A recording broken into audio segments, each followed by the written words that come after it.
Okay, good afternoon, everybody.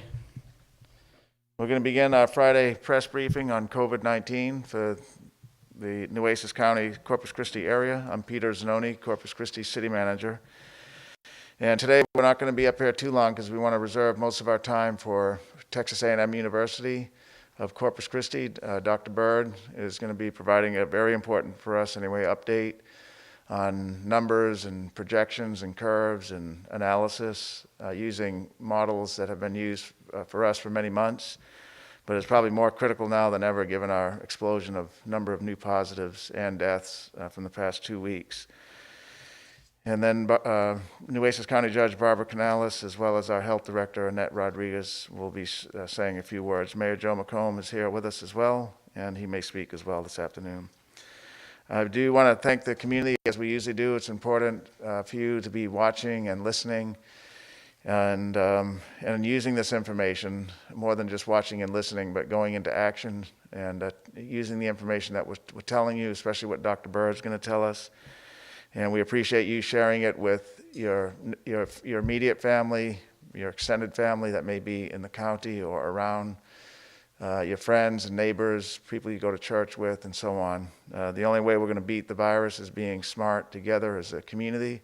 And so every one person that we tell and every one person's change of behavior is going to help us move to the road that we need to be moving on to, which is having fewer cases and bringing down the spread. We want to thank the media outlets that cover this. I generally thank them, but I did want to read off the list because there's some that I haven't had the opportunity to acknowledge, including radio. And so we do have KEDT FM 90.3, and they have been covering this since day one. They have a listening audience of about 60,000 listeners across the coastal Bend region, including Victoria Crossroads area. They have a show on at 5 every day, and they cover our briefings live. Chris TV is one that has been faithfully covering this, KZ TV as well, Kaha TV, KIII TV, KRO TV. We want to thank the print media too. The Collar Times does a great job covering this, the CC Business News, and Flower Bluff News as well. So thank you, media, for helping get this information out. The briefings are on the city's channel as well, Channel 20, and we post them live on Facebook, and they're also on YouTube as well. So we have a lot of viewers and listeners, and we just ask that we use this information, change our behaviors, and help to reduce the spread. So what I'm going to just go over quickly is some of the statistical updates for the day. These are on the city-county website, the web page that was created many months ago to track coronavirus, and I'll go through these. This is going to be on here on our website, and then over the weekend we'll update the numbers as well. There won't be any press briefings planned for the weekend, but we'll be back on Monday. But in the meantime, data is shared through our media release services of the city, and then we update our website as well. Okay, so let's begin with the number of new cases for today, and unfortunately our new cases continues to be at a high, all-time high level. So today we're announcing 412 additional new positive COVID-19 cases. The 412 is the second highest number ever for the Nueces County area, and it's the second time that we've been over 400 new cases. The first time that we were there was earlier this week on the 8th of July. We had 445.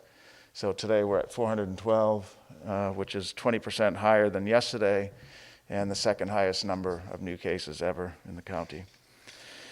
The number of active cases versus recovered is something we've been showing, and probably 4 weeks ago, 3-4 weeks ago, it was more recovered cases than active. It was about a 50-50 or sometimes more than 50 on the recovered case, but because of all the community-wide spread, there's more active cases than recovered. In fact, 91% of all the cases over 5,000 are active. And so that's something to be mindful of, because you want to be doing the staying at home and face masks and social distancing more than ever, because your chances of running into somebody with COVID are much greater than they were just a week ago and certainly 2 weeks ago.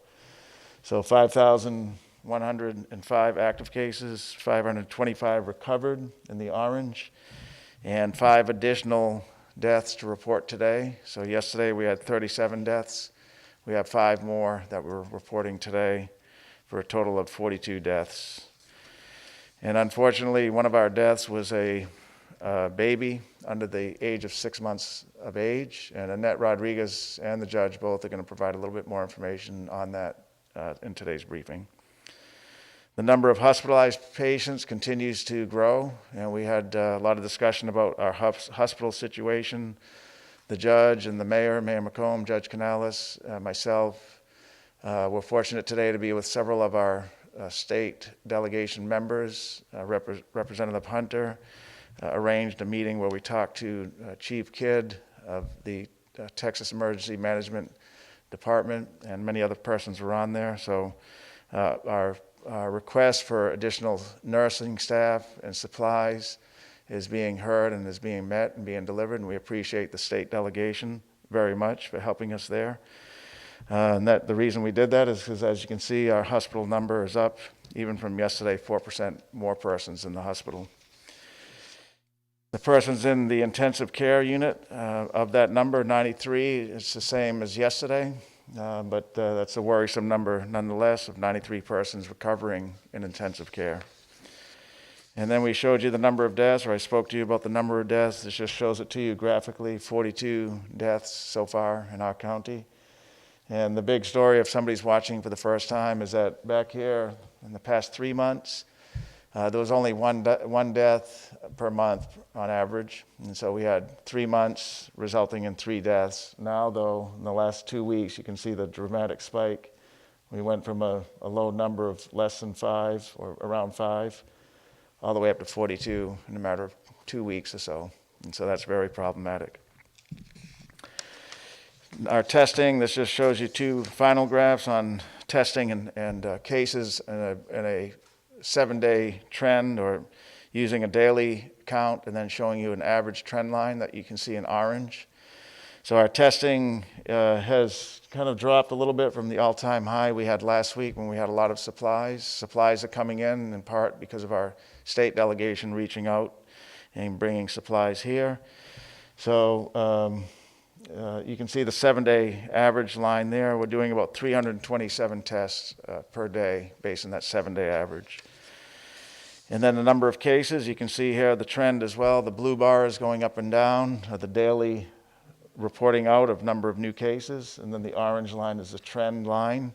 And you can see over here, when we thought we had a big problem, that was when we had a couple of outbreaks at our meat processing plant and some of our senior facilities.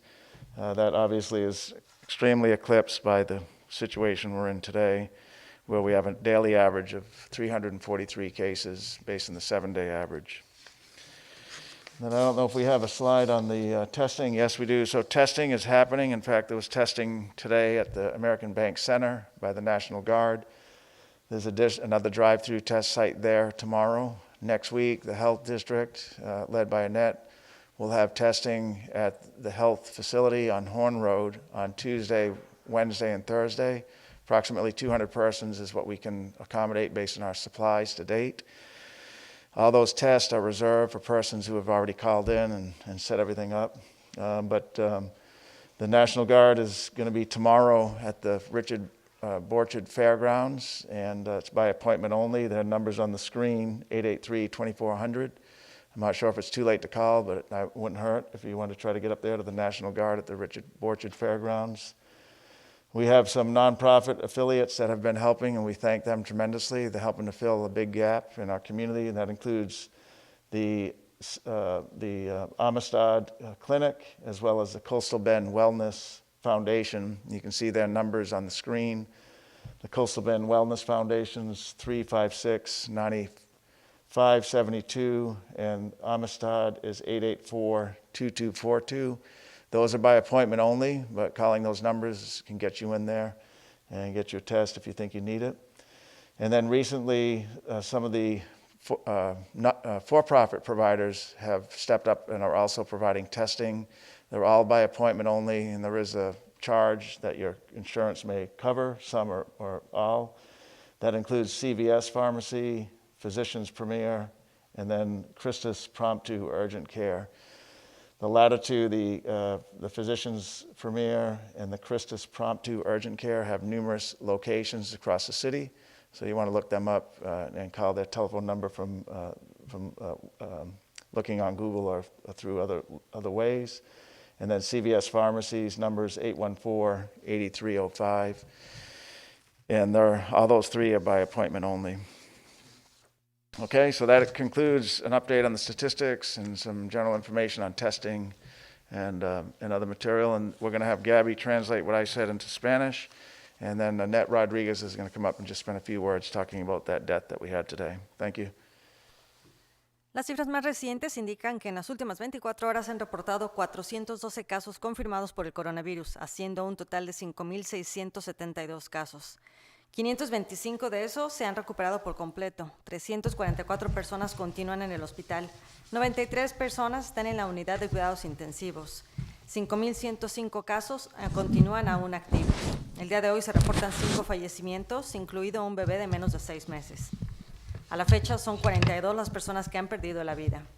Quiero agradecer a todos los medios de comunicación, entre radio, televisión y medios impresos, en diseminar esta información oportunamente. También quiero agradecer el trabajo de los legisladores que nos han ayudado con recursos en los hospitales. En cuanto a las pruebas, en promedio se llevan a cabo 327 pruebas diarias. Existen otros lugares, además del Distrito de Salud, donde se llevan a cabo las pruebas. Estas pruebas se necesita cita para poder realizar la prueba. El Departamento de Salud, el número es el 826-7200, la Guardia Nacional al 512-883-2400, la Fundación Coastal Bend Wellness al 356-9572, la Farmacia CVS al 814-8305, la Clínica Amistad al 884-2242, Physicians Premier y Christus Pond Urgent Care Center en diversas ubicaciones. Good afternoon, Annette Rodriguez, Health Director. It is with a heavy heart that the Health District must confirm the death of our first infant in Nueces County under the age of 6 months. In addition to this infant, we are also reporting 4 more deaths for today, bringing us a total of 5 deaths being reported. We wish to extend our sincerest condolences to the parents of this infant and to the families that have lost the lives of their loved ones. I am being asked a lot about the infant that passed away, so I'm going to tell you what I know.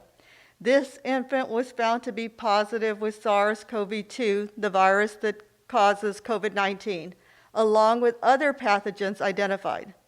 We have seen individuals with COVID-19, and they also have what is called a co-infection. This infant was hospitalized briefly, but was not admitted to the ICU and seemed to respond well to the medications and was discharged within a few days. More than a week later, the baby passed away with what is being identified as sudden infant death syndrome, SIDS. Because the infant was found to have COVID-19, this will count as a COVID-19 related death. This infant is currently at the medical examiner's office where an autopsy will be performed. When you have a child or an infant that is unattended by medical health professionals at the time of death, my understanding is that they may request an autopsy. According to the ME's office, there currently is no approved post-mortem test for COVID-19, but that may be due to this being a novel virus. They will take specimens like they normally would for any other case like this one. The specimens taken will be sent to the Centers for Disease Control and Prevention, and we will know about these results when they come back. We do not know how long it will take. Previous experience has showed that it has sometimes taken 8 to 10 weeks. But because of the number of deaths that this particular virus has caused throughout the United States, it may take longer to get results back. This virus is real. People will die, and we must all act now to safeguard ourselves in this community. We know what the public health basic strategies are that we should all be following. Washing your hands often, the sick need to stay home and not get anyone else sick. The virus can spread for the entire 14 days, so everyone should be isolating or quarantine for the entire 14 days in order to protect each other from this horrific virus. July 10th, as City Manager Zanoni mentioned, we hit an all-time high with over 400 cases. Today is the second day we also went over 400 positive COVID-19 cases in Nueces County. These numbers will continue to increase unless we all do our part to stay apart. May God bless us all. Thank you. Es con gran pesar que el Distrito de Salud confirma la muerte de nuestro primer bebé en el condado de Nueces, menor de 6 meses. Además de este bebé, también informamos 4 muertes más por hoy, lo que nos lleva a un total de 5 muertes que se informan para el día de hoy. Deseamos extender nuestras más sinceras condolencias a los padres del bebé y las familias que han perdido la vida de sus seres queridos.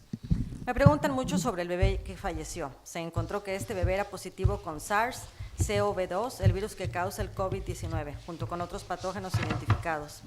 Hemos visto individuos con COVID-19 y también tienen lo que se llama coinfección. Este bebé fue hospitalizado brevemente, pero no ingresó en la unidad de cuidados intensivos y pareció responder bien a los medicamentos, por lo que fue dado de alta en pocos días.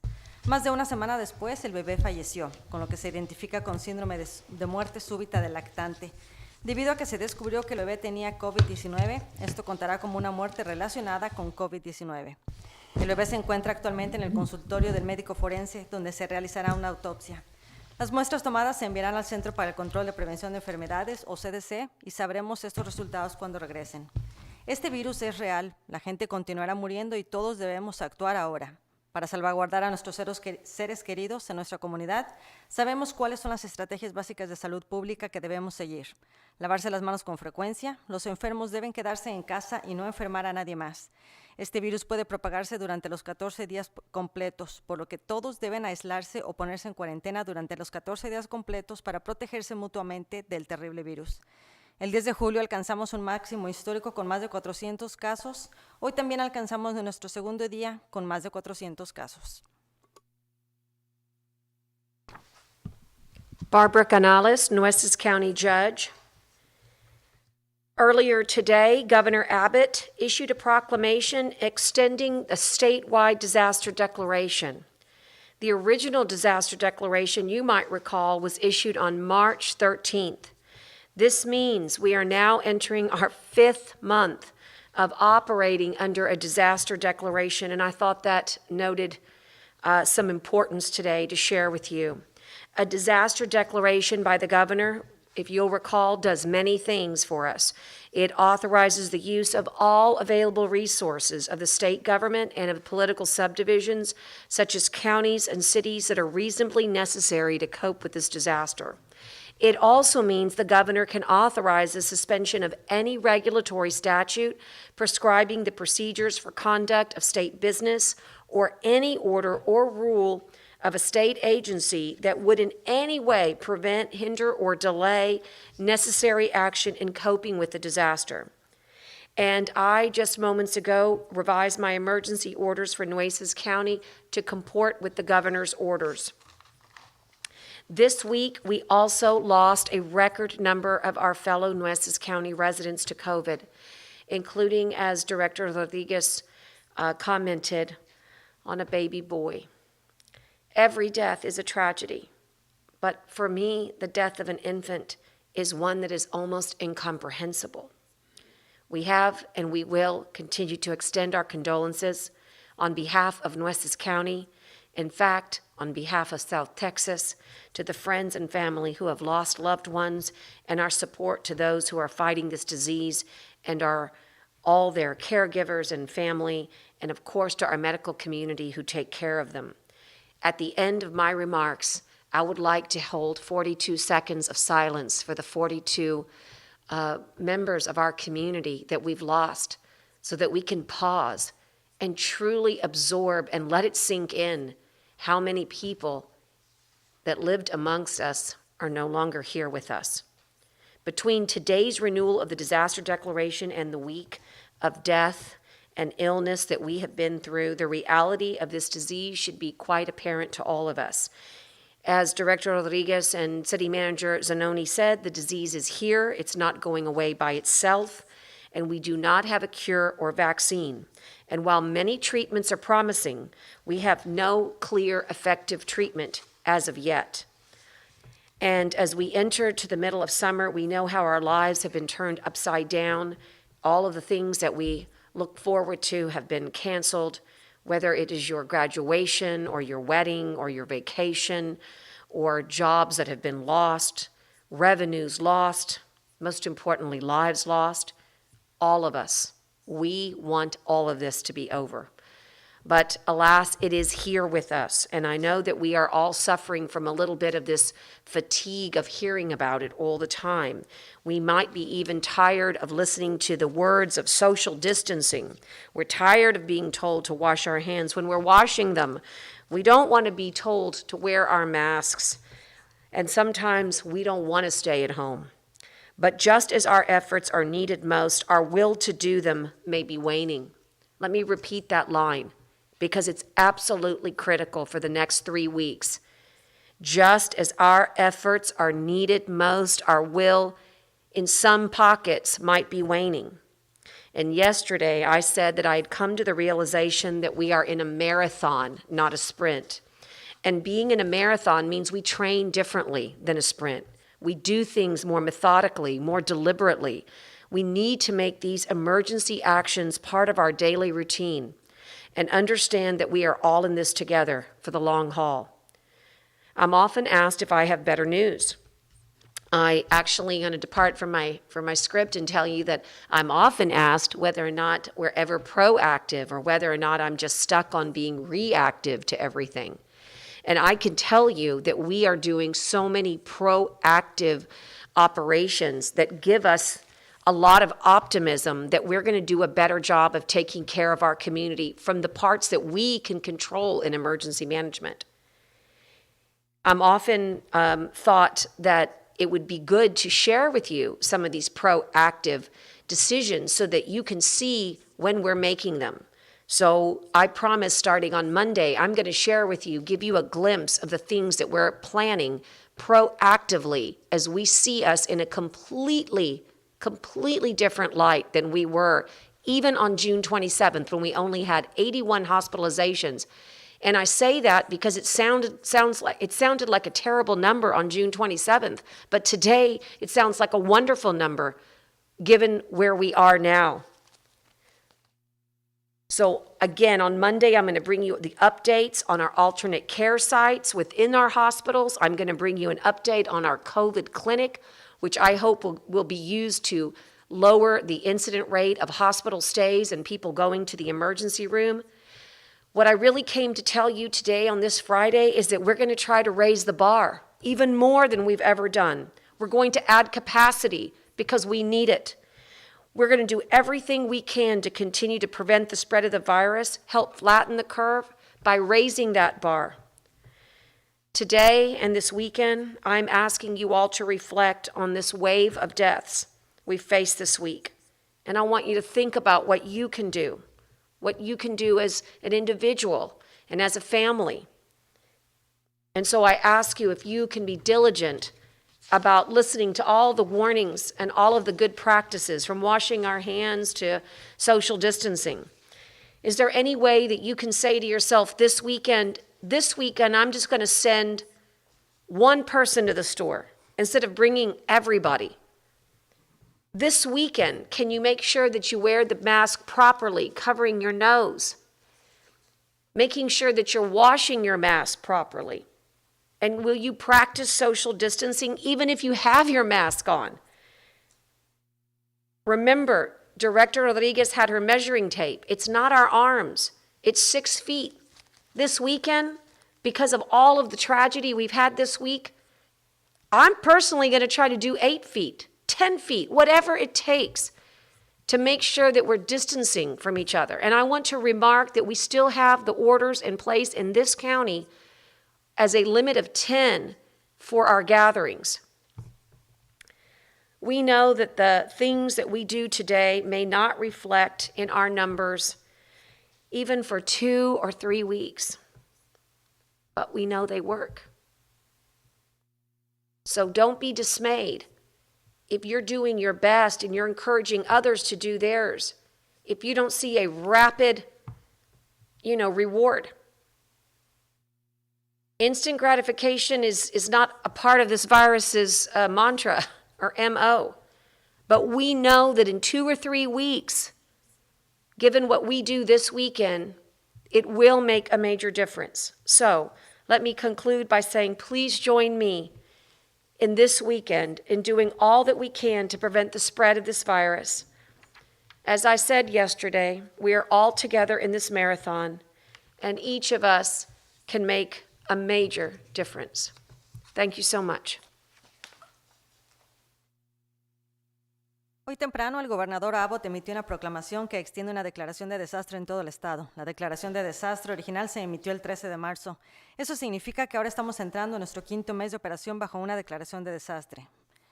Una declaración de desastre del gobernador permite varias cosas. Autoriza el uso de todos los recursos disponibles del gobierno estatal y de subdivisiones políticas, como condados y ciudades, que sean razonablemente necesarios para hacer frente a este desastre.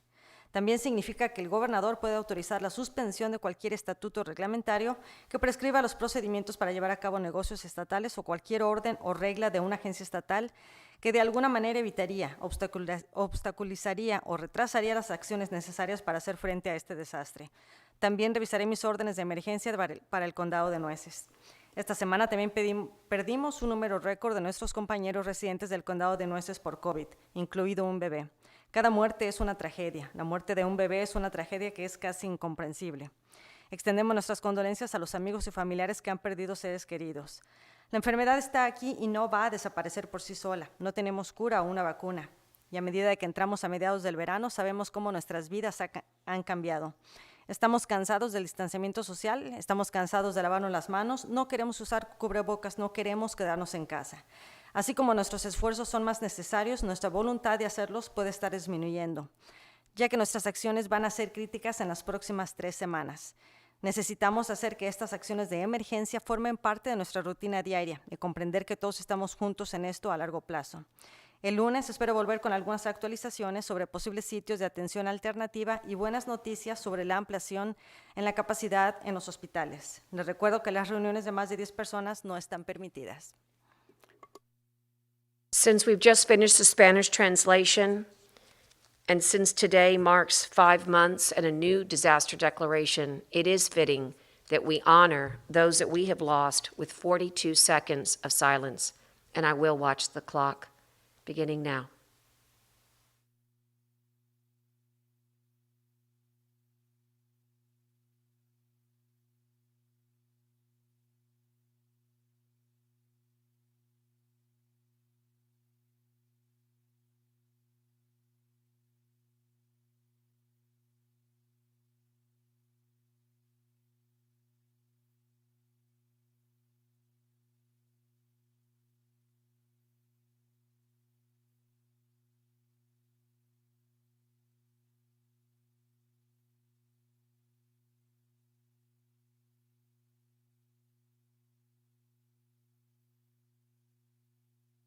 Please honor them by doing the right thing.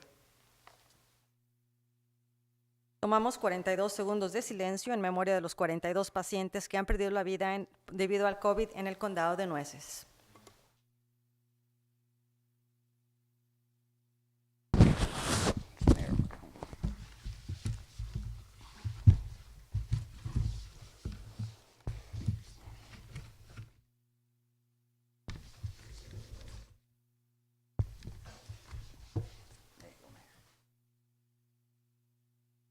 Be extremely brief, that on behalf of the city of Corpus Christi, we also want to extend our condolences to the family of that youngster and the friends and those that knew them, and just pray that the family's future days will be brighter, and we'll remember them in our prayers, and those in addition to them that we remember today.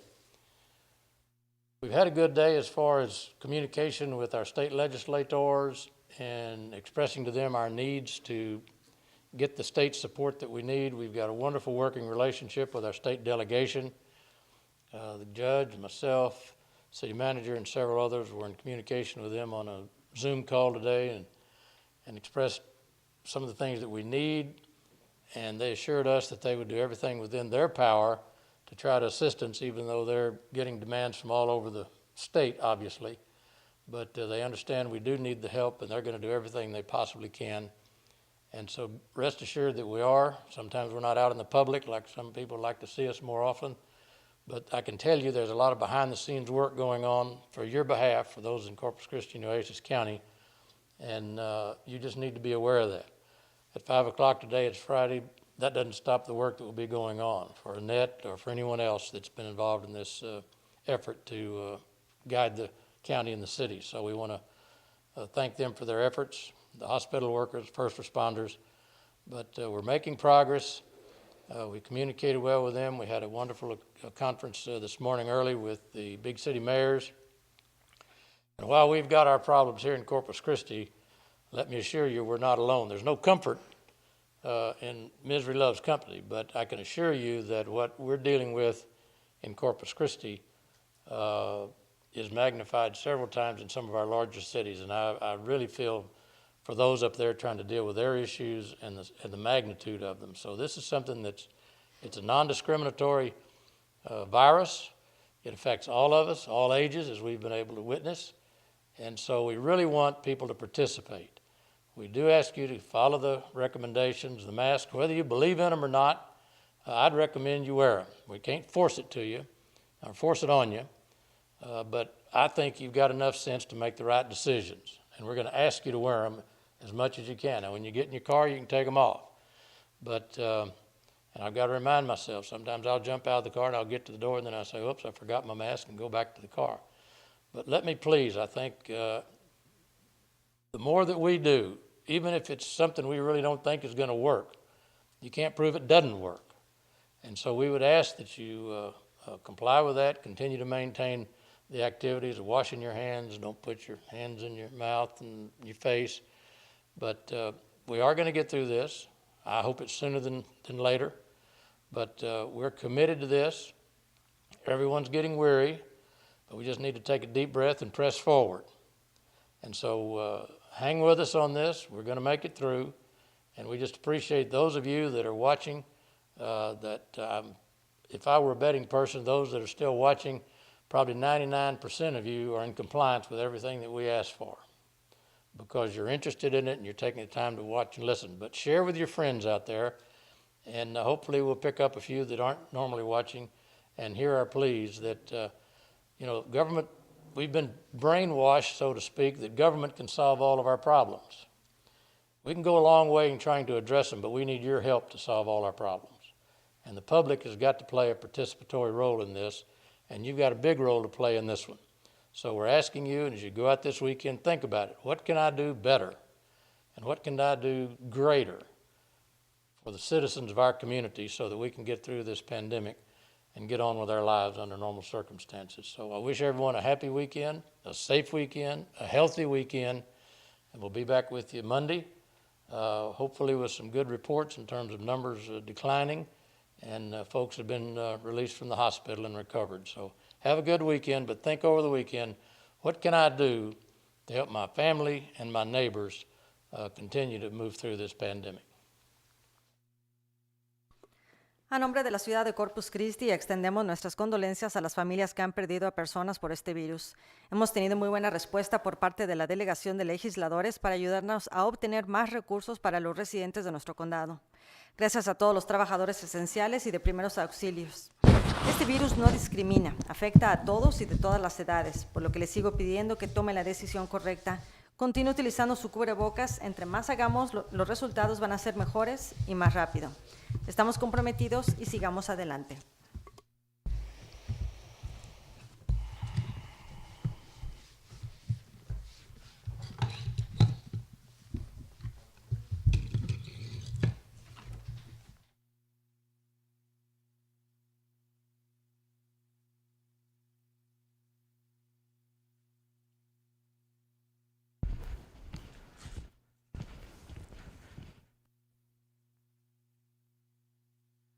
Good evening, everybody. My name is Dr. Chris Bird.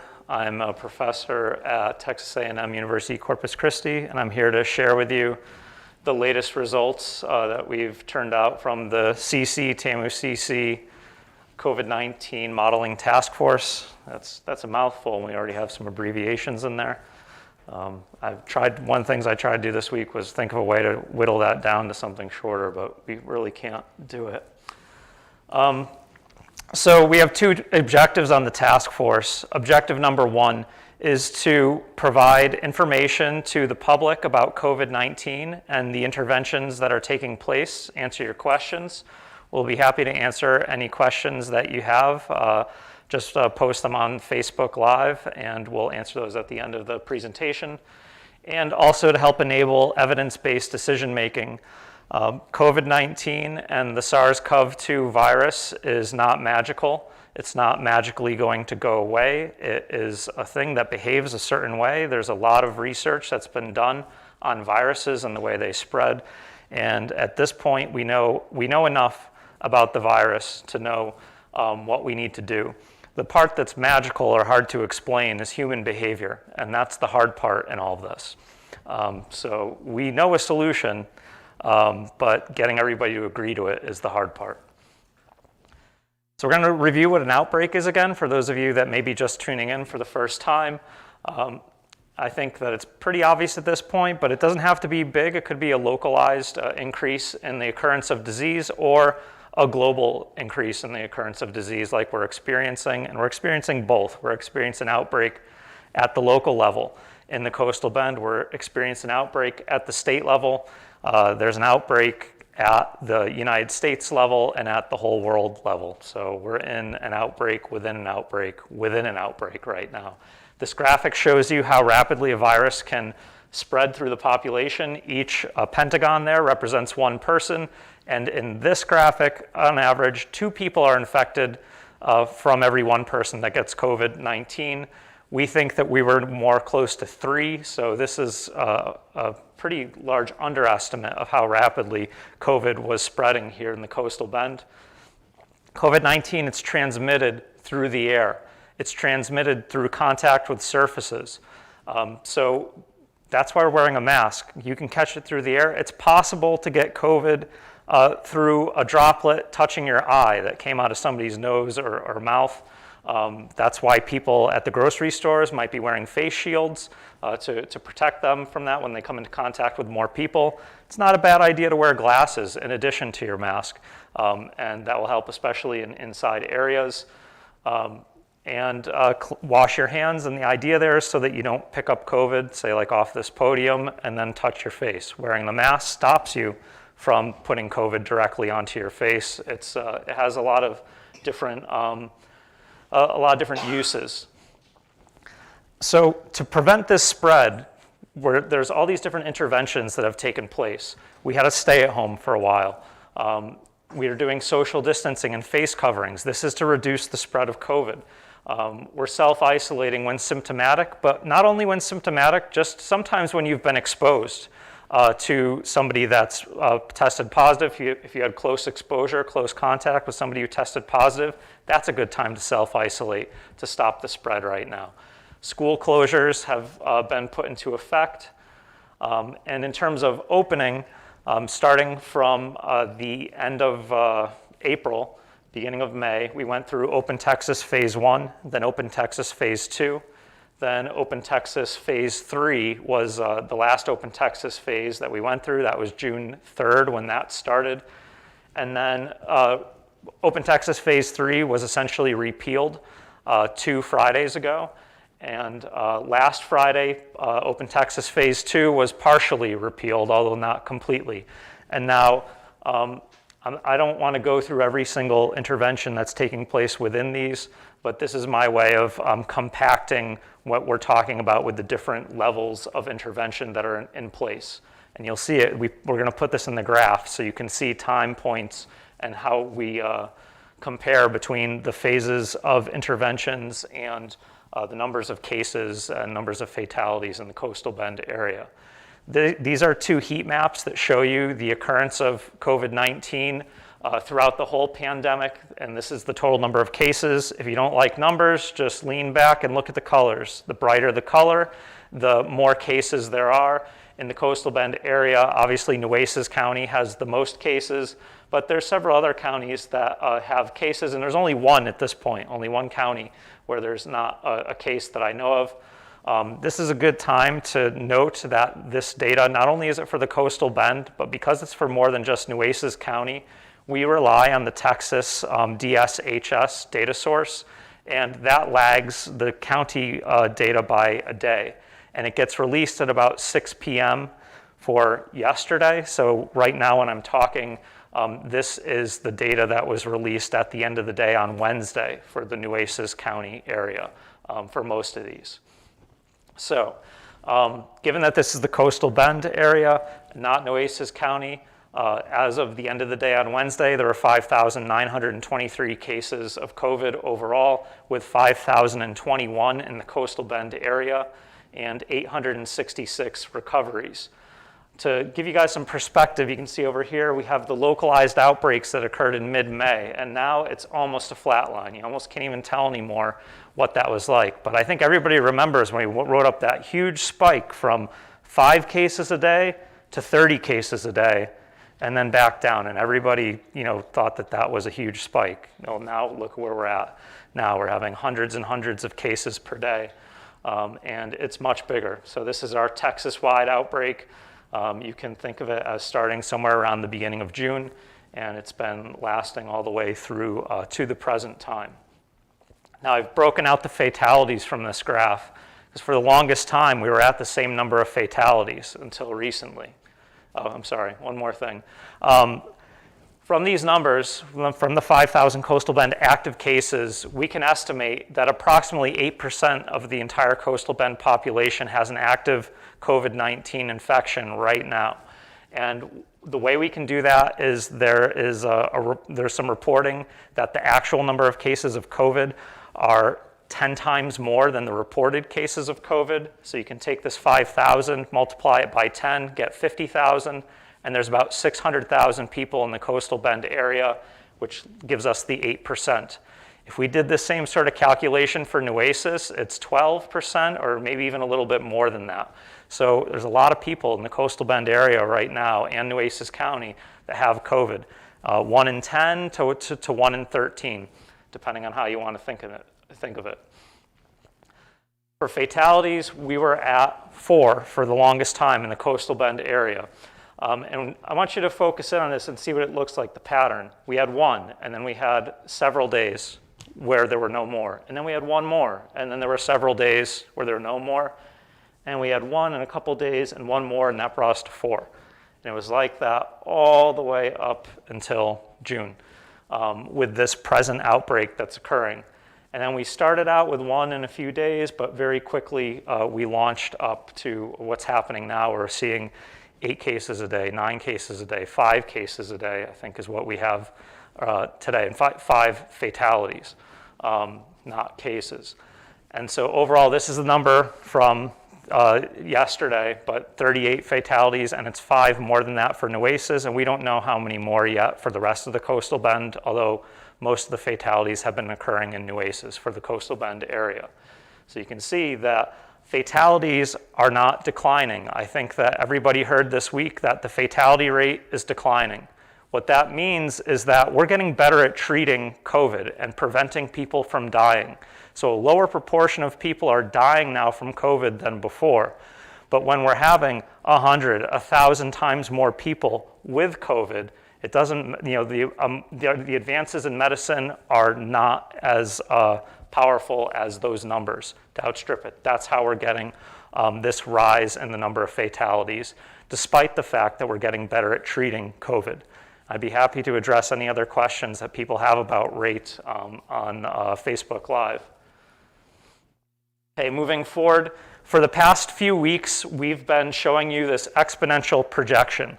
And I'll start off with just saying the exponential projection is now busted, but I wanted to show it one last time to show you why it's busted and why we're not going to use it anymore and what it meant that we were following an exponential curve. When we were following the exponential curve, it meant that nothing was changing in the way the virus was being transmitted, and it was going through its normal process of going from one person to 3 more people, those 3 people to 3 more people for each of those people, and spreading extremely rapidly. When you see the points come off of the curves here and not follow it anymore, it means that we broke that trend. Now there's 2 reasons why we broke that trend. One of them is good, and one of them's not so good. The one reason is that potentially we're not increasing exponentially anymore. And we'll show you some data coming up from the cell phones that let us know that we're probably decreasing the transmission rate. But the other reason, which doesn't really do us much good, is that the testing system hit its limits. And you can only measure so many new cases per day.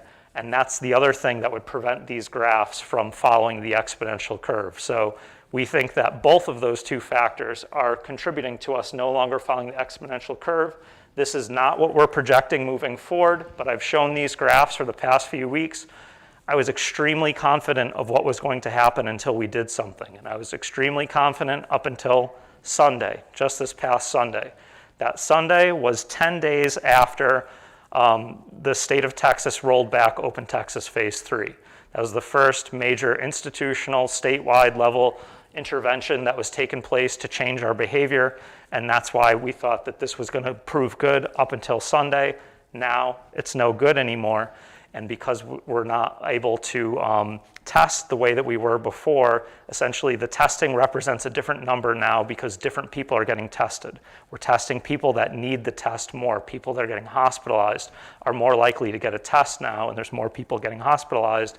But if you're asymptomatic, you're probably not getting a test, unlike a few weeks ago. So these are the sorts of reasons why these numbers and the meaning are changing, and it makes it harder for us to predict what's doing. So I don't know what's going to happen necessarily next week the way that I did last week because of the way we're following this exponential curve. That being said, we can still tell a lot. The one other thing, sorry, just to clue you in, you can see where this is about the trend of the data, where it's going off the exponential curve and changing differently. You can look at this and say this is probably somewhere around June 26th is when the testing started to not represent a normal sample of the population. So from this line forward, something different's been happening with the testing dynamics. That's why we didn't get up to 500 new cases per day, although we're still getting close because the proportion of people that are coming back positive is increasing. Looking at other places in the coastal bend, that was Nueces County. This is the rest of the coastal bend. You can see that San Patricio and B County are increasing to a really large number of average cases per day. For San Patricio, above 20. Brooks County, Kleberg, there is some hope here with Jim Wells turning downwards, but again, remember, this could be due to limitations on testing and not just due to decline in COVID in Jim Wells. This is a graphic we've started showing, and it allows us to compare where we're at in the coastal bend area and explicitly the Corpus Christi metro area, which includes Portland and Aransas, to all the other metro areas in Texas. So every metro area in Texas is represented here, and right now in terms of new cases per day, we're right here. This is not where we want to be. We don't want to be number 2 in this. We want to be dead last in the average number of new cases per day per person over the past week. So what that means is that on average, based upon the size of the population here in the coastal bend area, that more people are getting COVID here than almost anywhere else in the state of Texas. And based on some conversations I've had with reporters, sometimes that might even extend out to the whole country.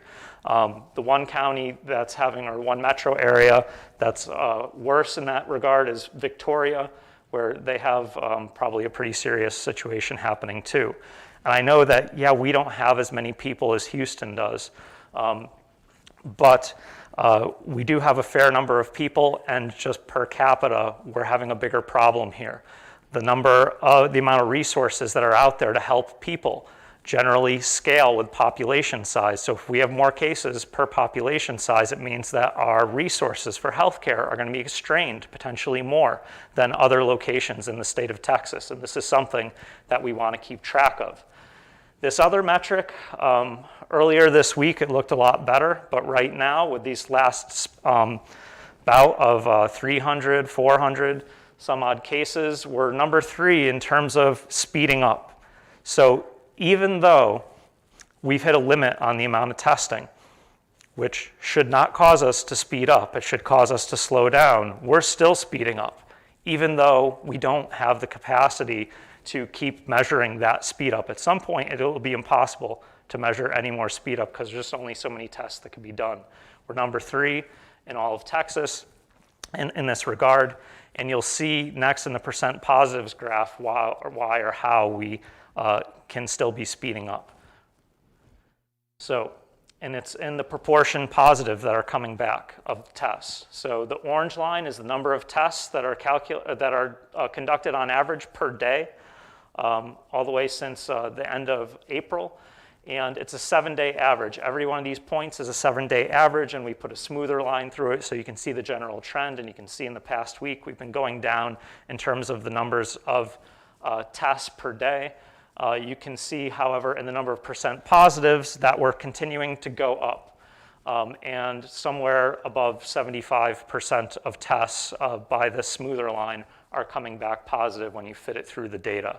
So you might be wondering, do 75% of everybody have COVID? And no, that's not the case. We already said that probably only 8% of everybody in the coastal bend has COVID. What this means is that somewhere around 75% of all the tests that are being reported to the county are positive. And not all tests are reported. Some of the private testing labs that do the testing for doctors and things like that, they don't report negatives back to the county, so that makes it so this number can be stacked a little bit high. However, what we do have in the county and with the public health department are these mobile testing stations. With these mobile testing stations, we know how many people came back positive. And I thought this was going to be a lot lower than it is. But here, you can just think of it as a random sample, if you will, of the population. If the same people that are getting tested at these mobile testing stations might be the same people that are getting tested by any other sort of mechanism, then this should give us a good estimate of the proportion of people that are getting tested that are positive.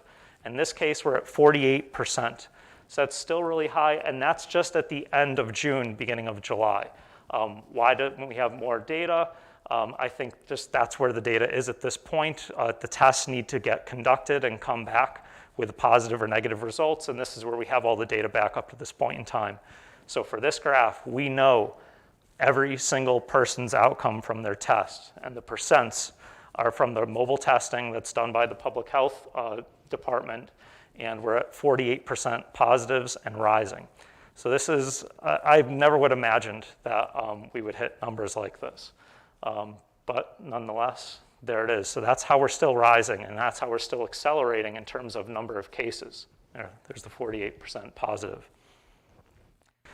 So next, we're going to talk about the cell phone data. The cell phone data is important because it gives us a window into the future. Now, when you get infected, it takes 5 days on average before you get symptoms, and then maybe another 5 days before you get the result of your test, plus or minus 5 days on that.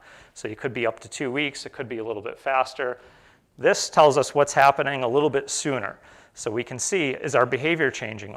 Can we expect that the transmission rate is going to decline? When do we expect that maybe we're going to see a peak in the numbers of new cases that we're seeing and then start to decline off of that? The cell phone data should help us with that. Every week, people are concerned about your privacy, and I agree with you. If it was up to me, we wouldn't have this data, but the laws in the United States allow us to have the data. What we've done is agreed that to have free software on our phones, we've traded free software for our privacy. And that's why this data is available. Mark Zuckerberg uses that data. He sells it to people that want to sell you things, and that's how you get the targeted ads when you log online. Yesterday, I got an email from Google, and it showed me every place I'd been in the world from the time that I started using Google. So Google's tracking me with its Google Maps app. There's all different apps that'll do it. Even your flashlight app, if anybody still uses that, How do you think that thing makes money? Or it's from selling your location information. Why does your flashlight need your GPS location? It's to track you, to sell you things. Here, we're using this data to help you. We don't know who's who. The data is anonymized, and we can use it to see what are we doing? How many people are leaving home? And we can't tell you that 500 and something people are leaving home, but what we can tell you is that compared to normal, which is the 100 on this line, 100% of normal, which is defined as here the amount of people staying at home all day before March 9th, which is when we really realized that COVID-19 was here in Texas.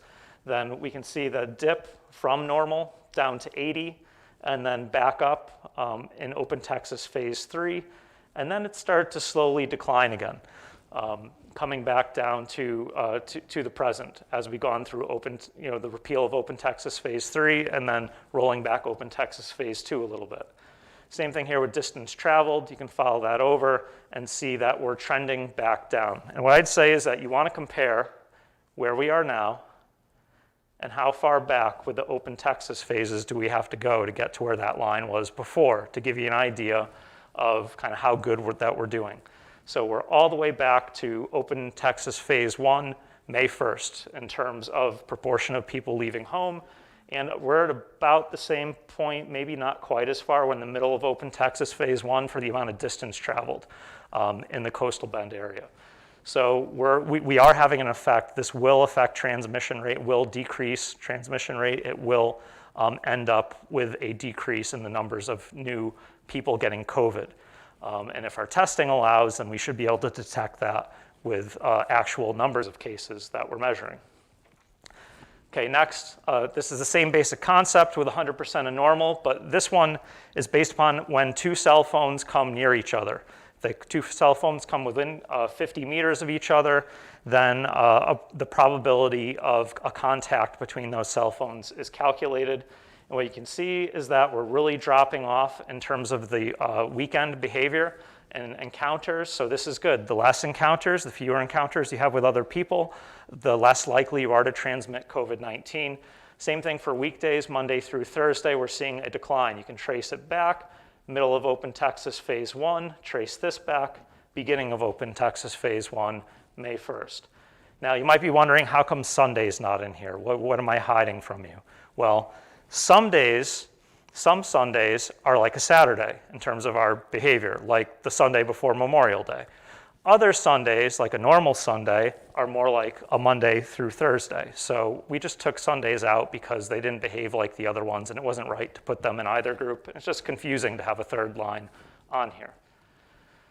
All right, with essential and non-essential gatherings, the blue is essential, the not blue, not essential. We're seeing a decline in trips to malls and restaurants, a decline in trips to bars.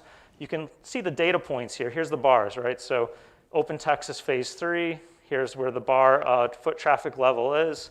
And then when Phase 3 was rolled back to Phase 2, 2 Fridays ago, we see that on average, and it's 3 days on either side of that Friday, is where this point is coming from. We see a decline in foot traffic to the bars. So that's good because there's a lot of information out there indicating that interactions at bars was helping to spread COVID. And again, we've seen a second week of decline here where we're at least it's not today, but it's the last data point that we have. Trace that back, might be even a little bit before Open Texas Phase 1, so that's good. You can trace these back right around the end of Open Texas Phase 1 for malls and restaurants, and grocery stores and home improvement. We encourage you to get the things that you need that are essential. Use curbside if you can. I know that some of these home improvement stores will do curbside now, and grocery stores will. This is a new graph, and it's kind of last second. It was made today, so we're kind of flying on the razor's edge. And there are a couple of errors in it, but the cool thing about it is it shows where are people coming that are coming and visiting the coastal bend. And so these are visitors to restaurants. The way that the visitors are measured is by their cell phone. So if a visitor goes to a restaurant twice, it counts twice. The numbers are based upon the numbers of devices that go into the restaurants and out. And what I believe is that about 10% of all devices in Texas are being tracked. So you can multiply that number by maybe 10, although I'm a little iffy on that, to get maybe 100,000 visits to local restaurants is what this represents. And all these lines show which counties they came from to come here in the Coastal Bend and eat. And this is from May 25th to May 31st. That's Memorial Day, the week of Memorial Day. May 25th was Memorial Day. And we can go forward to the next week and see where they're coming from. So we went from 11,000 to 14,000 to 13,000, June 15th to June 21st, 12,000. June 26th was rolling back of Open Texas Phase 3, 9,000 the next week, which was last week, July 3rd. And you can see that the little tentacles that are reaching out to different parts of Texas are getting fewer and fewer as we move forward through this. So just to give you one more run through, because I think it's so cool that our Lucy Huang, Dr. Lucy Huang at the university was able to put that together along with Brian Gillis.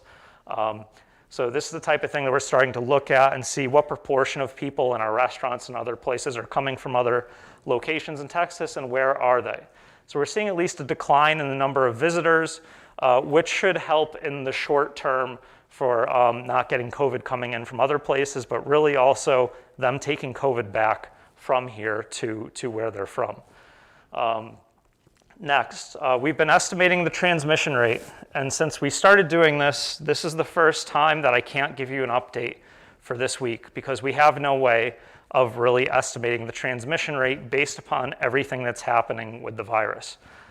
The last time we measured it, we were able to estimate it, it was 3.0. That was before these interventions started taking effect. I'm positive that it's lower than 3.0 now, but I just wanted to show this to show you where we were at.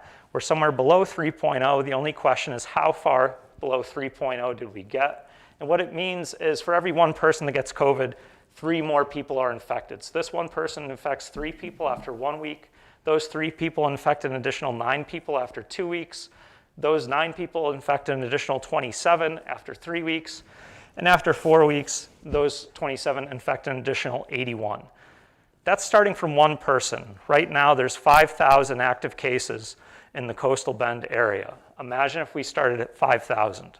That's what we're dealing with. That's how this seemingly came out of nowhere, but we've been watching it. If you've been coming here every Friday and watching these presentations, we've been watching it since about 2 weeks after Memorial Day. We could start to see this uptick, and we've been following it. And that ends up with 120 infected in 1 month. If you start with 5,000, multiply 120 by 5,000 to see what that results in. It's way too many. So to get a handle on what's happening, here's how I'm going to handle it. We're going to do 3 simulations where I don't know what the transmission rate is, but I could put in example transmission rates and see how they fit with the data. So scenario 1, green, it's the best possible outcome. I can tell you right now already, spoiler alert, we didn't get the best possible outcome. But that would be if we decrease the transmission rate, which is known as R sub t, which is the R is the transmission rate at time point t, which is going to be right now or at some point during the progression of the model, is 0.5. What that means is if 2 people get infected, on average 1 additional person gets infected. That's where the 0.5 comes from. Scenario 2 is more optimistic than the best possible outcome. This one hasn't been busted yet, so that's not bad. It assumes that the RT went to 1.0, and the time that we have it go to 1.0 is on June 26th. That was when Open Texas Phase 3 was rolled back, and locally we had a mask order put into place, and we just keep that at 1.0 through time. The third scenario was what I thought was going to be the most realistic, although this one's proving to be a little bit better so far, where we start with on June 26th, we go to a transmission rate of 1.5. On average, 1 person gets 1.5 people sick, and then 1.0 the week after, and then 0.5 the week after that. And this maybe is the optimistic side of this. And so that's our scenario 3 in red. So let's see how they worked. Scenario 1, you end up with a peak in med-surg usage. For those of you that aren't medical professionals, it took me a while to figure out what med-surg meant. It means medical and surgical. These are the beds, normal hospital beds. They're not ICU. The normal, if you get accepted into the hospital and you're not going to ICU, you're going to one of these med-surg beds. So this is estimating the number of people that need med-surg beds based upon scenario 1, which is the best possible scenario. We would peak out on July 9th at 176 people in med-surg beds. Now, the red dots are the actual number of people in med-surg beds in the Coastal Bend area. And what you can see is that it's already shooting way up over what the peak mean projection was. The data was following the mean fairly well up until a few days ago, and then it just overshot it. So this is busted. We didn't get the best possible scenario with an 83% reduction in transmission to get to a transmission rate of 0.5, although we want to get there. And if I didn't say it earlier, the reason why we're using 0.5, we did get there during the middle of the stay-at-home. And what we weren't doing during the middle of stay-at-home was wearing masks. So masks may be the thing that allow us to get back to a transmission rate like 0.5 without having to stay at home. That's one of the reasons why it's important to wear the masks. Scenario 2 is not busted. It's fitting fairly well right now with the number of people that are in med-surg beds in the Coastal Bend area. In this scenario, and let me remind everybody that we're not saying this is going to happen. We're saying that if the transmission rate is 1 and it stays at 1, this is going to happen. So there would be 285 people requiring medical surgical beds on July 31st. This starts to give you an idea of when we'll see the peak and how high it'll be. Now, if the RT, the transmission rate, is above 1, then the peak's going to be higher and it's going to be later. If the transmission rate is below 1, it's going to be lower and it's going to be earlier, although at this point it's fitting so well that 1 might be a good estimate of what RT is. That's the best estimate that I have of it right now. But I think that's an optimistic estimate. Okay, the third scenario with an RT of 1.5 and then 1 and then 0.5 is not busted, but it's not fitting as well as the previous model. So you can see now how we can use these scenarios to decide what's happening, which one fits the best. And this one fits the best right now. Now, there's a lot of different scenarios that could be done, but for right now, this is a simple RT equals 1 scenario. We'll keep following this and see what happens, and we'll probably stop following this scenario since it's clearly not, the data's not following the model. Okay, so that was med-surg beds. Now with the model that's the most supported right now, we'll look at ICU beds and see the peak there is later than the peak for med-surg beds. It could be all the way about halfway through August with about 284 people requiring ICU beds on August 14th. That's if the RT stays at 1. If it goes higher, it's going to be a higher peak and later. If the RT is below 1, it's going to be lower and sooner. So that's the way that this is going to work, and we'll continue to watch this day by day and track how the data is fitting. Next, this is what I've devoted the majority of my time this week to, is trying to massage and cull the data from the hospitals on how many people are in ICU beds that are not COVID positive, that are suspected COVID in the yellow, or that are COVID confirmed in the red. And so this is for ICU bed usage. It's for all hospitals in the Coastal Bend, not just in Nueces County. This line up here is 100%. That's how many beds normally are dedicated to ICU at the hospitals in the Coastal Bend area. It's 168. And so what you can see here through time is that we're getting more and more of the people in the ICU have COVID. So what this means is that people that don't have COVID are being moved out of the ICU to different care levels. And this is one of the ways that the hospitals can deal with a surge on their resources. I think it's very important to note that 100% is not a hard number. It's just 100% of what's normally there. at 100% of what's normally used. These hospitals have a lot of beds that are not used or in normal usage, but can be shifted into usage. In the hospitals, they're telling me it's called flexing. Now, I don't work at a hospital, I'm not a medical doctor, but what I'm told is that right now they have the ability to flex with what we're seeing. And so this capacity, it's actively managed by each hospital. It can expand beyond 100%. I think that's the important thing to note, and that's what's happening here. You see these bars going up above 100%, and that's because of the flexing that's possible. There's more beds than this, just that many beds are normally dedicated to ICU, but there's a number of beds that don't have anybody in them, they're not staffed, that can be shifted into usage. Let's see.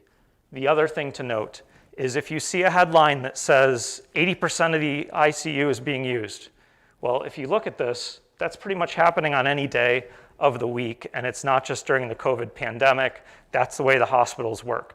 They're using about 80% of their ICU facilities. It gives you the best treatment possible. Whoever has the most serious cases, it seems that they get the ICU beds. That's the extent of my knowledge on what happens with these. I direct all their questions to medical professionals at the hospitals, but they did ask me to share this graph with you, and they asked me to share that this is not a hard ceiling, that they can flex to higher levels. So that's the end of the data presentation. We'll do a little summary. We're in a Texas-wide outbreak.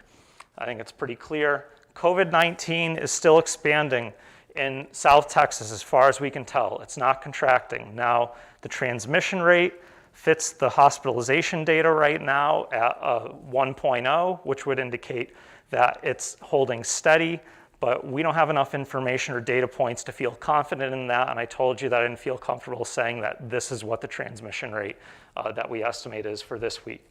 The number of positive cases is being affected by testing limitations, so the numbers that you're seeing in the newspapers, the 400 would have been higher if we could test more. The only reason why it's not more is that we can't test enough to test the way that we were, to test people who are asymptomatic, potentially like we were before we reached the limit of the system. We're not out of tests, we just can't do any more than we are right now. About 1 in every 13 Coastal Bend residents has COVID. That's our estimation based on the number of active cases and the best scientific information on what the ratio is between a confirmed case, that somebody that tests positive, and how many people out there actually have COVID-19, whether they're asymptomatic or they don't want to get a test, or for whatever reason that they don't end up as confirmed. The transmission rate is declining.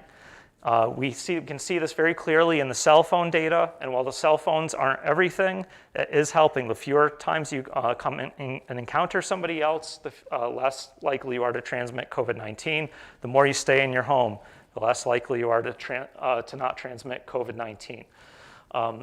So what we see now, I think it's important to remind everybody, is what happened a couple weeks ago. So what you were doing 10 days ago is affecting what's happening now. And I think it's easy to lose sight of that in the pandemic. Then we did something last Friday. It's not soon enough yet to really see the effect of what we did last Friday. So it's going to take from what we do today, it's going to take another 10 days to be able to see that. So that's far off in the future, not next Sunday. Next Sunday. Sorry, not this coming Sunday, next Sunday. So keep that in mind. And lastly, the hospitals are certainly experiencing a surge. You could see that they're transitioning who's getting ICU care to giving ICU care to COVID positive or suspected patients. And it's possible for them to flex to higher levels of capacity. How can we help contain this outbreak? This slide's usually for managers, and I saw this article from CNN this week, and I thought it was fascinating that exactly 102 years ago, the country was having the same debates that we are having today. And people were trying to, the government was trying to convince people to wear masks. Here you see the Seattle police force wearing masks during the Spanish flu in 1918. And they're trying to social distance. This isn't far enough, right? You need to thin them out even more for what we know today versus what they were doing then. But you can tell that they're trying to space out a little bit there. So if you're running a business, if you're a manager, COVID-19 is going to find the loopholes in your social distancing policies if you don't find them first. And make no mistake, COVID-19 is out there. And if you run a business and you have people coming in, it's more than, say, 10, 11 people, 1 in 13 people in the coastal bend is likely to be infected with COVID-19 actively right now. So no shirt, no shoes, no mask, no service is the way that you should try to run your business. And if you're a patron and you see a business not working that way, it's your right to not patronize them. Next. I show the same basic things every week. I'll point out some of the differences here, but first, the picture is different. I saw this past week, and I thought it was a really great demonstration of how masks work. So what you see are a set of Petri dishes where somebody sneezed once near them, was singing for 1 minute, was talking for 1 minute, or coughed twice without a mask or with a mask. And these were incubated for the same period of time, and what's incubating on here are bacterial colonies. Now, SARS-CoV-2, the virus that causes COVID-19, is not a bacteria, but it travels in the droplets that you expel from your mouth and nose when you sneeze or sing or cough, just like the bacteria do. So this is a good proxy to show you how good a mask works. So if you don't wear a mask, this is all the colonies that are growing on the Petri dishes. If you do, there's not one colony growing on those as far as I could tell. Anybody out there on Facebook that looked at this more closely than I did, and if there's one colony in there, let us know, but certainly a lot less. That shows you very clearly what masks can do in terms of stopping the spread of COVID. So face coverings in public, they're really important. They can decrease the transmission rate by up to 50%. Remember, there are a couple peer-reviewed studies that say you're more contagious before you feel the first symptom of COVID-19 than after. So you don't know that you have it when you're the most contagious. That's why you wear a face covering. Social distance up to 6 feet, or start at 6 feet and go farther. Like Judge Canales said, 8, 10, 12 feet, the farther, the better. The less likely you are to transmit. If you're inside, there's almost no distance that you can get, because if you sneeze or cough, it's like a cloud of droplets that spread out over the room.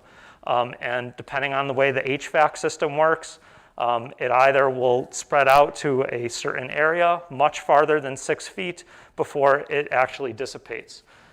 So self-isolate either when you're sick or when you're exposed to somebody that tests positive for COVID-19. Stay at home if you can. Avoid social gatherings. This is a no-brainer at this point, and it's a law right now that you can't have gatherings larger than 10 people. I would avoid against any gatherings that involves people from different households unless you can adequately social distance. And even then, it's really where we're at right now. Sacrifice for a week or two and see what happens. Curbside and takeout, it's a great way to not have to go inside. You don't really have to go inside the grocery store right now if you don't want to. And support testing and contact tracing, because it does help us contain. It also helps us know what's happening. And with what's happened now, it makes it more difficult to figure out whether COVID-19 is spreading or dying back. But right now, everything that we're looking at in terms of the numbers of new cases says that it's still spreading. So you can find more information on our website, tinyurl.com, TMOCC-COVID. I know this stretched a little bit long, but it's kind of a big presentation with a lot of things going on today, and we want to be able to bring all this information to you. So with that, I'd like to acknowledge everybody that works on the task force and helps us each week to bring these presentations to you. And I'd like to especially thank the hospitals this week, because they put up with me, at the very least, pointing out errors in data entry. And I apologize for having to do that. And thank you very much for receiving that and passing it around so that we can make accurate estimates of who's in the ICU and who's in the med-surg beds. And I don't know if it's time for a translation. yeah, we'll do the translation, then address questions. Desde el principio de la pandemia se han implementado varias intervenciones para minorar la transmisión del virus. El reporte de casos positivos en el área de la costa cubre 12 condados del área sur de Texas, no solamente en Nueces. En el área son 5.923 casos positivos y 866 recuperaciones, aunque de acuerdo a los Centros de Control de Enfermedades, o CDC, los casos positivos son mucho mayores. Se estima que hasta el 8% de la población pudiera estar infectada. El número de fatalidades no ha disminuido, aunque los residentes tengan esa idea. Los condados de San Patricio y el condado de Bee son los condados en el área que más resultados positivos han reportado. La ciudad de Corpus Christi es la segunda ciudad en el estado con el mayor número de casos positivos per cápita. Si la gente continúa quedándose en sus hogares, va a disminuir el radio de transmisión del virus. Entre menos contacto tenga con otras personas, el riesgo es menor para contraer el virus. Las cifras que obtenemos en nuestros estudios están basadas en la utilización de teléfonos celulares y su ubicación mediante el posicionador global o GPS. El número de visitantes de nuestro condado ha disminuido en más de 14,000 personas que visitaron nuestra ciudad en el mes de mayo o a finales del mes de mayo, a menos de 10,000 la última semana. Creemos que la utilización del cubrebocas pudiera llevarnos a obtener las cifras bajas que tuvimos a mediados de la orden de estar en casa, por eso su importancia. Se estima que 1 de cada 13 residentes del área de la costa pueda tener el virus COVID-19. También se estima que actualmente los hospitales están utilizando el 80% de su capacidad en las unidades de cuidados intensivos, pero los hospitales también pueden ajustarse y utilizar espacio de camas que no pertenecen a esa unidad y tratar a un mayor número de pacientes.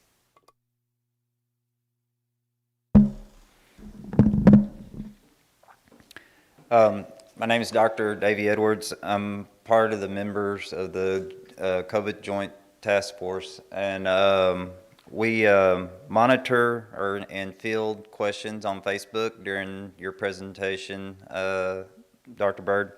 And we have a couple of questions that will be directed to you, to the city, and to the county. First question. The zip code data, when will it be updated? It hadn't been updated in a few days, is one of the questions that is coming out of the Facebook. I believe that would be a question for either Manager Zanoni or Manager or Director Rodriguez. Here, we can switch because I've got the mic, right? So you can stand up there. Okay, yeah, so the health district that helps us with that data, as you can imagine with the deaths and the high number of cases, is trying to manage numerous tasks all simultaneously. So that's on our list to do. We're doing it as fast as we can. So it should be updated as we progress through the weekend, and we updated it as frequently as we can, but a focus first on the health and safety of residents, and then second is data output. So Judge, were you going to say something? Peter just gave the appropriate, the accurate, and the factual answer, and that was very polite. And now I'm going to tell you guys that we're going to get you the data because people love data, and it's important. But what I'm going to tell you is the truth. It's everywhere. So I don't know what it is that you're looking for, but I'm telling you that it doesn't matter what the zip codes are because it's everywhere. It's absolutely 100% in our community. And I don't want you to feel safe because you've got some sense of this zip code having 10% less than that zip code. You need to heed these warnings and worry less about what zip code has 10 more cases and more about what you're going to do about spreading the news that we have community spread. I feel like as the judge dealing with all of these issues that somebody needs to come up here and really just, the only statistic that really should just shock you is the hospitalizations and the deaths. And any other statistics, I'm sorry, is secondary. We've got to get serious and we've got to understand, what's at stake here. But I want you to know, because I'm a data-driven person, we're going to get it for you. And it's not meant with anything but just a matter-of-fact plea to make sure that people aren't using data in a way that makes them feel more secure. I'm sorry, but I popped out like a little jackrabbit back there, because I want everyone to stop worrying about the zip codes and more about what's happening here. I'm concerned that people aren't understanding what these hospitalizations mean, what these ICU numbers mean, and what these deaths mean. And I'm sorry, but it's been a very, very hard week, and I have to tell you the truth. So, sorry, I feel better now. Judge Canales, while you're up here, I might as well ask you this question. What are the details about the Navy ship coming to Corpus Christi? Well, I've been texting like crazy back there about this very issue. So I want you to know that, as you know, the Regional Advisory Council, the RACs, represent all the regions in Texas. And they had a phone call a couple of days ago, and it was mentioned in that phone call that, of course, there was the USS Mercy and the USS Comfort. The USS Comfort is a hospital ship. It has 1,000 beds, and it's fully staffed. You might remember that it did come to our shores in New York, and so I think that there is an opportunity for us to make a concerted plea to the Department of Defense through the appropriate federal channels, which is our congressmen from our region and our United States senators. And so I've done that today on behalf of us all. And I think that our entire legislative delegation is aware, and I've been texting other people that I want them to know, because not only are we a Navy town, but we are a port town. We have the type of depth to have the draft of this type of vessel. This vessel is 894 feet long and has a beam of 105 feet. That means that it's a big ship. Military helicopters fly off of it. And we have the kind of port that can birth a ship like that. But most importantly, we are equidistant between Houston, Harris County, and the Valley. And we have the same type of distance, if you will, for Webb County and Victoria to be within range of 2 hours. And I personally believe that our region needs this ship in the Gulf of Mexico. And I have made this plea, and I need to tell you that all that is a request. I'm certain that there are a lot of areas that also need help, and we must understand that. But if we do not ask, we will never get an answer.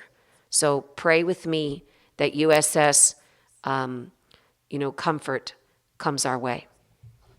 Thank you.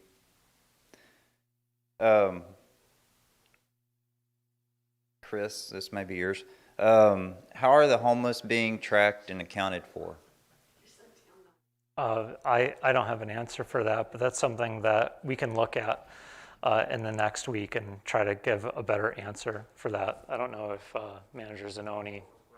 How are the homeless being tracked and accounted for? In terms of, like, if they have COVID or something? So we do have a 2-person homeless group now in the city that we didn't have a year ago. And so they are working with the more than 35 homeless providers to help them get access to masks, cleaning supplies, funds from the federal government that come through the city. So we're aware of persons, and then through the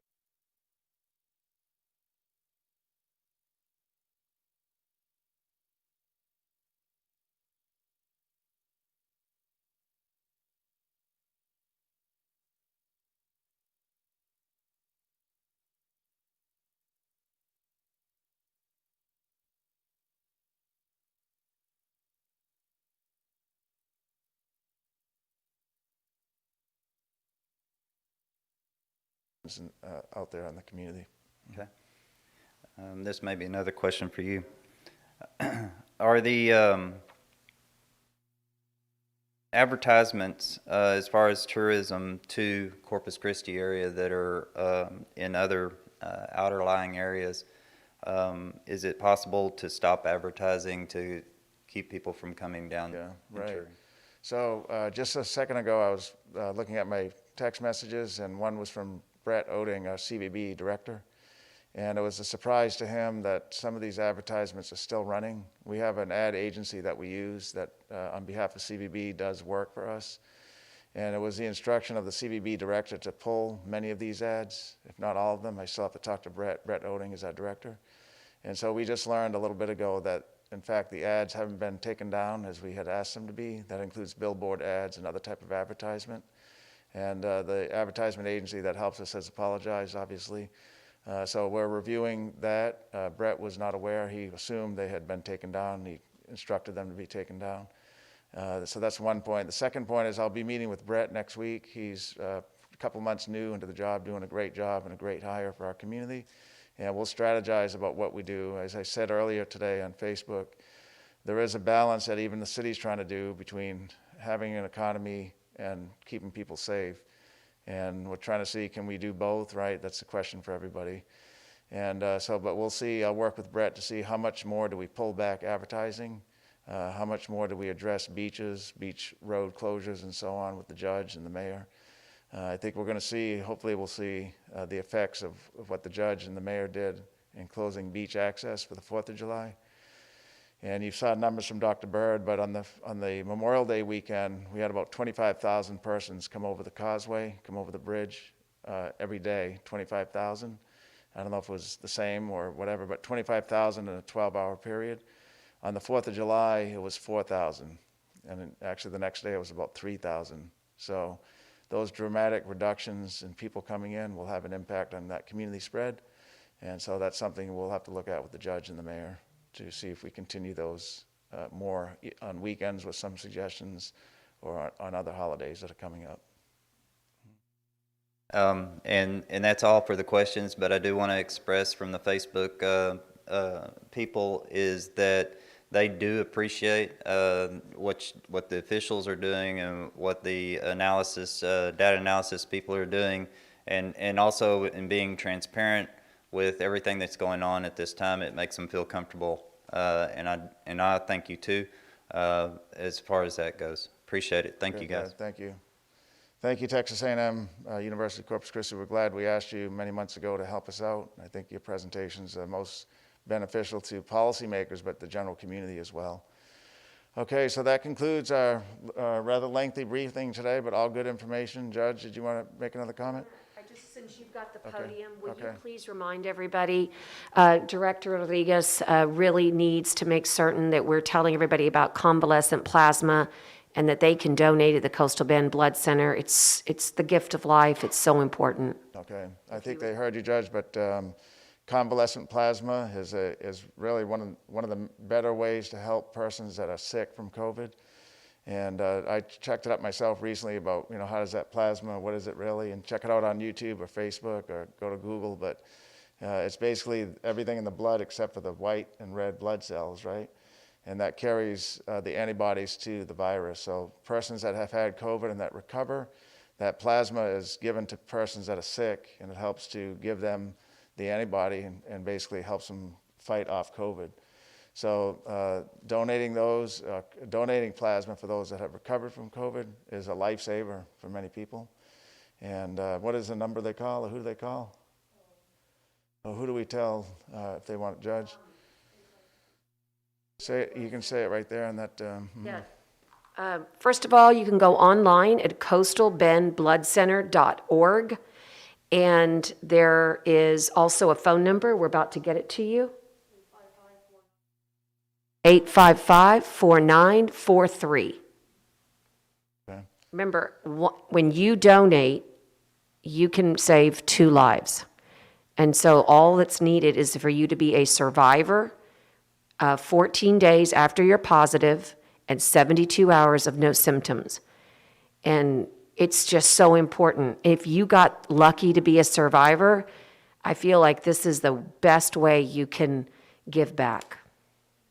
And there is a small gift card that's given out monetarily wise to help people with gas. Is it $30? $25 to help 2 of them, $50. $50 to help incentivize getting people there to help pay for gas or just whatever. So 2 $25 gift cards are provided. And with judges' kind of effort put on this, we've had a big uptick, right, in the number of persons that are donating. So we appreciate the community doing that. Okay, did we have another question? Call the times? Oh, we do have a question. Okay.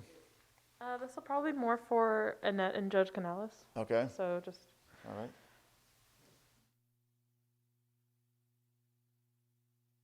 I can do Annette's first since you're closer.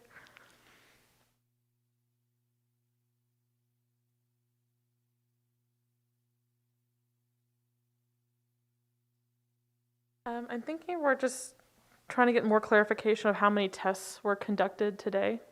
96 from the health district. Okay, and so that does not include the American Bank Center tests? No. Those don't Okay. include the American Bank Center. Okay, is that because it's National Guard? Is That's that the military testing team, Okay. yes. That's what we're just making sure.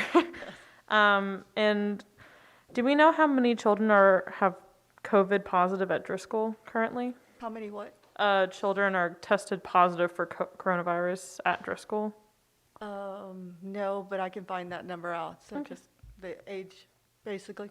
Okay, And basically, like, do we know how many are in ICU as well? okay, I could look. Okay, that's all I have for you. So, Okay. Judge, I don't Judge think we can- have any children in ICU. We have 2 hospitalized COVID-19, but they're not in ICU. Okay. And then these are more for Judge Canales. I was going to get that number on the test. Okay.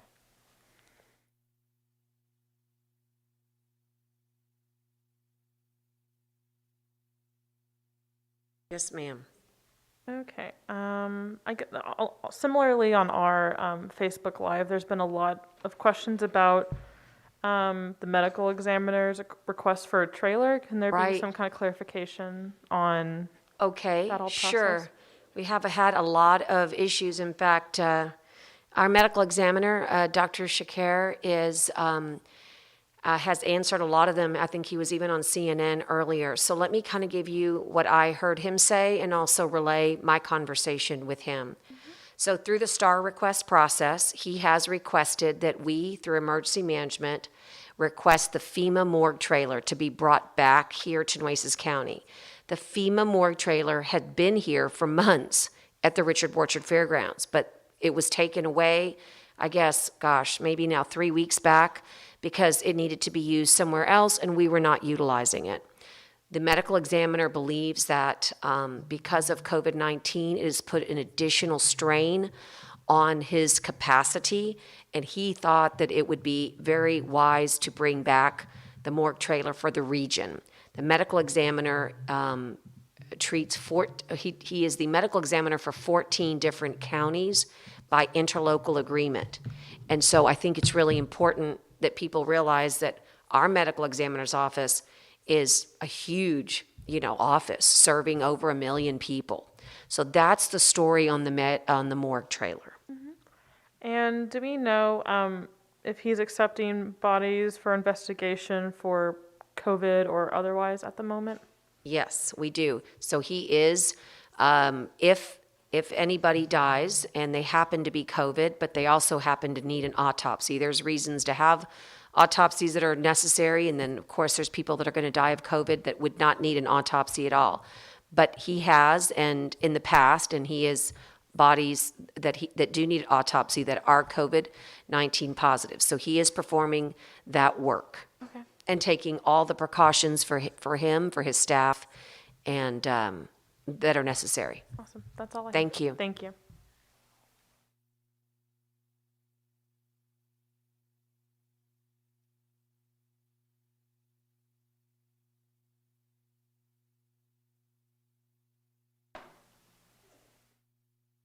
Okay, do we have any other questions for this evening? Okay, good. Well, thank you for being here. Thank you for those watching. Thank you, Dr. Bird and your team. That concludes our press briefing for today. We'll be back here Monday at 5 o'clock. Thank you.